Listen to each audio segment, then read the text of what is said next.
ప్రభునందు ప్రియ దేవుని బిడ్డలారా, ఈరోజు మరొక క్రైస్తవ సమాజములో, క్రైస్తవ ప్రపంచములో వచ్చే మరొక ఇంట్రెస్టింగ్ ప్రశ్న ఏంటంటే, రెండవ రాకడలో వచ్చే ఇద్దరు సాక్షులు ఎవరు? వీరి గురించి చాలామంది కన్ఫ్యూజ్లో ఉన్నారు. ఎందుకనంటే బైబిల్ గ్రంథంలో, ప్రకటన గ్రంథంలో రాసినటువంటి ఆ ఇద్దరు సాక్షుల యొక్క పేర్లు బైబిల్ గ్రంథంలో రాయబడలే. కనుక చాలామందిలో కన్ఫ్యూజ్ ఉంది. ఏంటనంటే వాళ్ళిద్దరు ఎవరో తెలియక చాలామంది అనేది ఏంటనంటే మోషే, ఏలియా అని ప్రకటన చేసేవాడు చాలామంది ఉన్నారు. మీరైతే ఏమనుకుంటున్నారో నాకు కామెంట్ రూపంలో తెలియచేయండి. అయితే నేను ఒక అద్భుతమైన సత్యాన్ని, ఆ ఇద్దరు సాక్షులు ఎవరో నేను మీకు వివరించాలని ఆశపడుతున్నాను బైబిల్లో నుంచి. ఈరోజు బైబిల్ గ్రంథంలో ఒక వాక్య భాగాన్ని మనం చదువుకుందాం.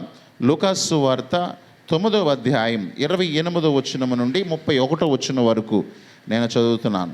ఈ మాటలు చెప్పినది మొదలుకొని రమారమి 8 దినములైన తర్వాత ఆయన పేతురును, యోహానును, యాకోబును వెంటబెట్టుకుని ప్రార్థన చేయుటకు ఒక కొండ ఎక్కాను. ఆయన ప్రార్థించుచూ ఉండగా ఆయన ముఖరూపము మారెను.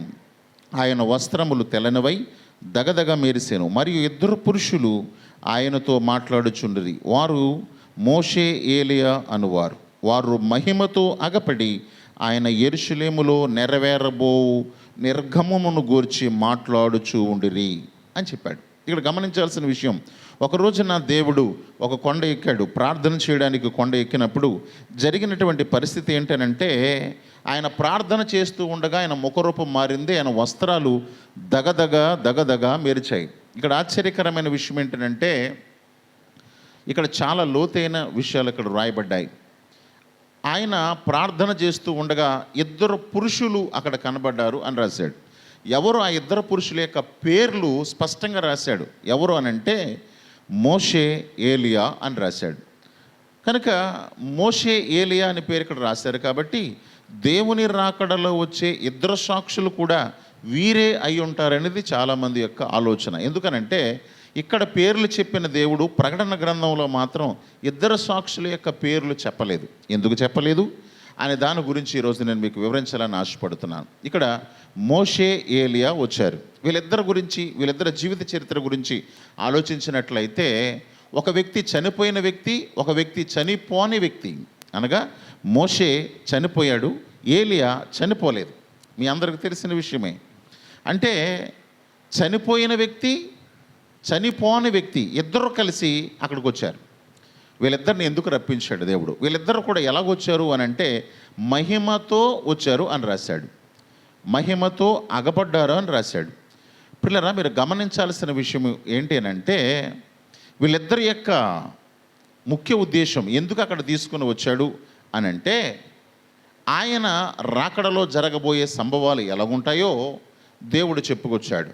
యోహాను సువార్త 11వ అధ్యాయం 25వ వచనంలో రాయబడిన మాట ఏంటనంటే, పునరుద్ధానమును జీవమును నేనే, నాయందు విశ్వాసముంచువాడు చనిపోయినను బ్రతుకును, బ్రతికి నాయందు విశ్వాసముంచువాడు ఎన్నటికీ చనిపోడని అక్కడ రాశాడు. అని అంటే దేవుని రాకడలో ఏం జరుగుతుందనంటే, తెస్సలోనికలు రాసిన పత్రిక ప్రకారం మొదట చనిపోయిన వారు తిరిగి లేస్తారు. దేవుని రాకడలో చనిపోయిన వారు తిరిగి లేస్తారు. రెండోది బ్రతుకున్నవారు, వారు కూడా మహిమ శరీరంతో లేపబడతారు. అంటే చనిపోయిన వారు, ప్రజెంట్ సంఘములో ఉన్నవారు కూడా లేపబడతారు. దానికి సాదృశ్యంగా చెప్పడం కొరకే చనిపోయిన మోషే, చనిపోని ఏలియా ఇద్దరు కలిపి అక్కడికి వచ్చారు. వీళ్ళిద్దరు ఏం చూపిస్తున్నారు అని అంటే, రేపొద్దున దేవుని రాకడ వచ్చినప్పుడు మొట్టమొదటిగా చనిపోయిన వారు తిరిగి లేస్తారు. రెండోదిగా బ్రతుకున్న సంఘములో నుండి చాలామంది మహిమ శరీరంతో దేవుని రాకడలో పాలు పంపులు పొందుతారు అని అంటే మధ్యాకాశానికి ఎత్తబడతారని చెప్పడానికి సాదృశ్యంగా లేదా దృష్టాంతములుగా వీళ్ళిద్దరిని ఇక్కడ తీసుకుని వచ్చాడు. మరి దేవుని రాకడలో వచ్చే ఇద్దరు సాక్షులు ఎవరు అని అంటే, ఖచ్చితంగా వారిద్దరూ ఎవరో తెలుసా? చాలామంది అనుకుంటారు మోషే, ఏలియా అని. కానీ ఇందులో ఒక పేరు కరెక్ట్. ఎవరో తెలుసా? వాళ్ళు హానోకు, ఏలియా.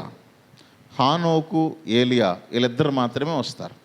ఎందుకు వీళ్ళిద్దరు మాత్రమే వస్తారు అని అంటే, కొరింథీయులకు రాసిన మొదటి పత్రిక 15వ అధ్యాయములో గమనించినట్లయితే 15వ అధ్యాయం 35 వచనం నుండి చూస్తే, అయితే మృతులు ఎలాగు లేతురు, వారెట్టి శరీరముతో ఒత్తురని ఒకడు అడుగును, ఓ అవివేకి, నీవు విత్తినది చచ్చితేనే కానీ అది బ్రతికింపబడదు కదా అన్నాడు. నువ్వు విత్తినది చచ్చితేనే కానీ అది బ్రతికింపబడదు కదా.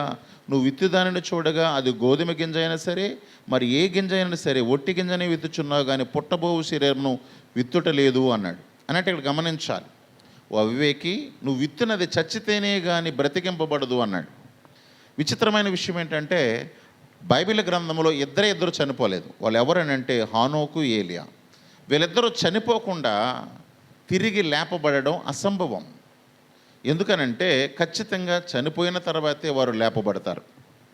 అందుకనే మీరు గమనించినట్లయితే, అక్కడ ప్రకటన గ్రంథములో గమనించినట్లయితే, వీరిద్దరూ సాక్ష్యం చెబుతూ ఉండగా క్రూర మృగము అనగా సాతాను వారిద్దరిని చంపిన తర్వాత 3.5 దినములు వారు ఆ నడి రోడ్డు మీద పడి ఉన్నప్పుడు పరలోకము నుండి ఒక స్వరము వినబడినప్పుడు జీవాత్మ వారిలోనికి వచ్చి వారిని తిరిగి పరలోక రాజ్యానికి తీసుకెళ్ళినట్లుగా చెప్పబడింది. అంటే ఇక్కడ గమనించాల్సిన విషయం ఏంటో తెలుసా? మనిషికి మరణం ఒక్కసారి మాత్రమే వస్తుంది. గమనించాల్సిన విషయం, మోషే, ఏలియా ఇద్దరు సాక్షుల్లో మోషే ఎందుకు ఉండడు అని అంటే, మోషే ఆల్రెడీ మరణించాడు. మరణించిన వాడు రెండోసారి మరణించడు.